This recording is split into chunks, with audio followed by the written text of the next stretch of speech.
ইতিমধ্যে ডাব্লিউবিপিআরবির তরফ থেকে অর্থাৎ ওয়েস্ট বেঙ্গল পুলিশ রিক্রুটমেন্ট বোর্ডের তরফ থেকে তোমাদের WBP constable and lady constable 2024 এর অ্যাডমিট কার্ড পাবলিশ করে দিয়েছে। অ্যাডমিট কার্ড কীভাবে ডাউনলোড করবে আমি তোমাদেরকে স্টেপ বাই স্টেপ বলে দিচ্ছি। এই ভুল করলে তুমি কিন্তু অ্যাডমিট কার্ড ডাউনলোড করতে পারবে না, তো অবশ্যই সাবধানের সাপেক্ষে অ্যাডমিট কার্ডটি ডাউনলোড করো।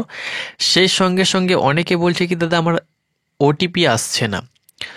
ওটিপি কেন আসছে না বা কতক্ষণ তোমাকে অপেক্ষা করতে হবে কখন ওটিপি আসবে সেটাও কিন্তু আমি তোমাদেরকে বলে দিচ্ছি। Candidate can download their admit card for written examination by providing their application serial number and date of birth below.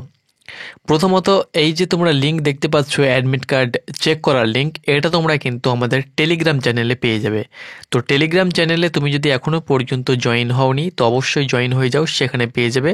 Link description বক্সে রয়েছে। তাছাড়াও টেলিগ্রামে তুমি কিন্তু আমাদের ফোর্স একাডেমি সার্চ করে তুমি কিন্তু সেখানে জয়েন হতে পারবে। বিভিন্ন আপডেট আমরা সেখানে দিয়ে থাকি, সেখান থেকে তুমি কিন্তু অনেক আপডেট পেয়ে যাবে। কেন্দ্র থেকে রাজ্য সরকারের বিভিন্ন চাকরির আপডেট তোমরা কিন্তু পাবে। প্রথমত অ্যাডমিট কার্ড ডাউনলোড করার জন্য অ্যাপ্লিকেশান সিরিয়াল নাম্বার কিন্তু তোমাদের লাগবেই। 8 ডিজিট তুমি তোমার ফর্মে পেয়ে যাবে। আর তুমি যদি তোমার ফর্মটি খুঁজে পাচ্ছ না এখনও, তাহলে কিন্তু তোমাকে অপেক্ষা করতে হবে 2 থেকে 3 দিন, যেটা পিআরবির তরফ থেকে তোমাদেরকে মেল বা এসএমএস করা হবে। সেখানে তুমি কিন্তু তোমার অ্যাপ্লিকেশান সিরিয়াল নাম্বার পেয়ে যাবে। তো আপাতত তোমার কাছে যদি অ্যাপ্লিকেশান সিরিয়াল নাম্বার রয়েছে তো তুমি এখানে দিয়ে দাও। তোমার যে ডেট অফ বার্থ রয়েছে সেই ডেট অফ বার্থ এইভাবে তুমি ফিল করে দেবে।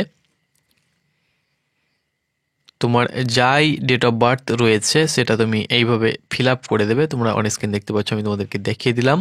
এইভাবে ফিল আপ করবে, সাবমিট অপশানে ক্লিক করবে। যখনই সাবমিট অপশানে ক্লিক করবে আরও একটি কিন্তু নতুন পেজ তোমাদের কাছে খুলে চলে আসবে। তো বন্ধুরা এরকম পেজ তোমরা কিন্তু দেখতে পেয়ে যাবে। এখানে তুমি তোমার অ্যাপ্লিকেশান নাম্বার, তোমার name, father's name, date of birth, কোন ডিস্ট্রিক্টে তোমার বাড়ি সেটা দেখতে পেয়ে যাবে। তোমার ক্যাটাগরি, অর্থাৎ ক্যাটাগরি বলতে তোমার এখানে তুমি মেল না ফিমেল সেটা কিন্তু দেখতে পেয়ে যাবে ক্যাটাগরি বলতে। এবার দেখো তোমাকে কিন্তু আধার নাম্বার দিতে হবে।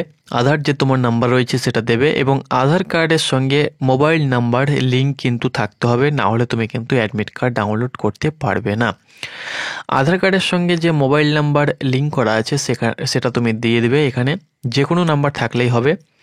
তারপরে এটা দেখো ভাইটাল পয়েন্ট, সেটা হলো যে do you want to change your caste category, অর্থাৎ তুমি কি তোমার কাস্ট ক্যাটাগরি চেঞ্জ হয়েছে, তোমার কাস্ট ক্যাটাগরি অর্থাৎ ওবিসি এ থেকে বি বা বি থেকে এ যদি তোমার হয়েছে, বা তুমি যদি ইডাব্লিউএস রয়েছো, হয়তো ফর্ম ফিল আপ করার সময় তুমি জেনারেলি অ্যাপ্লিকেশন করেছো, এখন হয়তো তুমি ইডাব্লিউএস ক্যাটাগরি দিতে চাও, তাহলে তুমি কিন্তু দিতে পারবে। তো সেজন্য কী করতে হবে, তোমাকে নো অপশানে ক্লিক করতে হবে। যদি তোমার কাস্ট ক্যাটাগরি চেঞ্জ হয়েছে তাহলে চেঞ্জ যদি না হয়ে থাকে তাহলে নো অপশানে ক্লিক করবে, আর যদি চেঞ্জ হয়ে থাকে তাহলে ইয়েস অপশানে ক্লিক করবে। তুমি যদি ইডাব্লিউএস হয়ে থাকো, অনেকে আমাকে কমেন্ট করছে কি দাদা আমি ইডাব্লিউএস, তো ইডাব্লিউএস তুমি যদি ফিল আপ করতে চাও তাহলে ইয়েসে ক্লিক করবে। ইয়েসে ক্লিক করার পরে দেখবে ইডাব্লিউএস পেয়ে যাবে, সেখানে তুমি ক্লিক করবে, ইডাব্লিউএসটা তুমি কিন্তু চুজ করে নেবে। আমি তোমাদেরকে দেখিয়ে দিচ্ছি। এরকমভাবে একটা ড্যাশবোর্ড থাকবে, সেখানে তুমি ক্লিক করবে, সেখানে ইডাব্লিউএসটা সিলেক্ট করে নেবে। আর ওবিসি বি থেকে এ থেকে বি যদি হয়েছে তাহলে তোমাকে সিলেক্ট করতে হবে। আর তোমার যদি ওবিসি এ তো এতেই আছে, বি তো বিতেই আছে, তাহলে দেখবে অটোমেটিক্যালি কিন্তু তোমার কাস্ট কিন্তু সেখানে সিলেক্ট হয়ে যাবে। তারপরে সাবমিট অপশানে ক্লিক করবে। সাবমিট অপশানে ক্লিক করার পরে এরকম পেজ তোমরা দেখতে পেয়ে যাবে। এখানে তোমাদের মোবাইল নাম্বারটি থাকবে এবং তোমাদের মেল আইডি থাকবে, দেখতে পাচ্ছ আমাদের মেল আইডি রয়েছে এখানে, এবং তুমি তোমার ওটিপিটা ভেরিফিকেশান করবে। ওটিপি তুমি যদি মোবাইল নাম্বারে পেয়ে যাও সেই ওটিপি দিলেও হবে, আর তুমি তোমার জিমেলের ওটিপি দিলেও কিন্তু হবে, যে কোনো একটা ওটিপি দিলেই হবে। ওটিপি তোমরা কিন্তু পাবে দুটোই একসঙ্গে আসতে পারে, বা আগে বা পরে আসতে পারে। যদি তুমি মেলেরটা আগে পেয়ে যাও সেটা দিয়ে তুমি ভেরিফাই করবে, যদি মোবাইলেরটা পেয়ে যাও সেটা দিয়েও তুমি কিন্তু ভেরিফাই করবে। তো এবার আমি তোমাদেরকে বলে দিচ্ছি, ধরে নাও তোমার ওটিপি গিয়েছে, তুমি অনেকক্ষণ ধরে অপেক্ষা করছো, এখনো পর্যন্ত ওটিপি আসেনি, তাহলে তুমি কি করবে?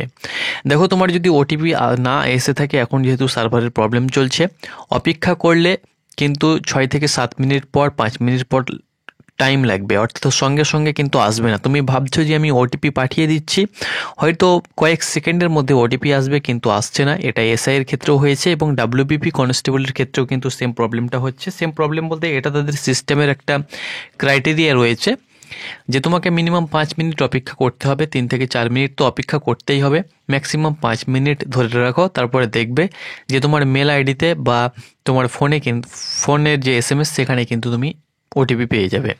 সেই ওটিপি দিয়ে তুমি ভেরিফাই করলেই কিন্তু অ্যাডমিট কার্ড দেখতে পেয়ে যাবে, সেখান থেকে তুমি কিন্তু সরাসরি অ্যাডমিট কার্ড ডাউনলোড করতে পারবে।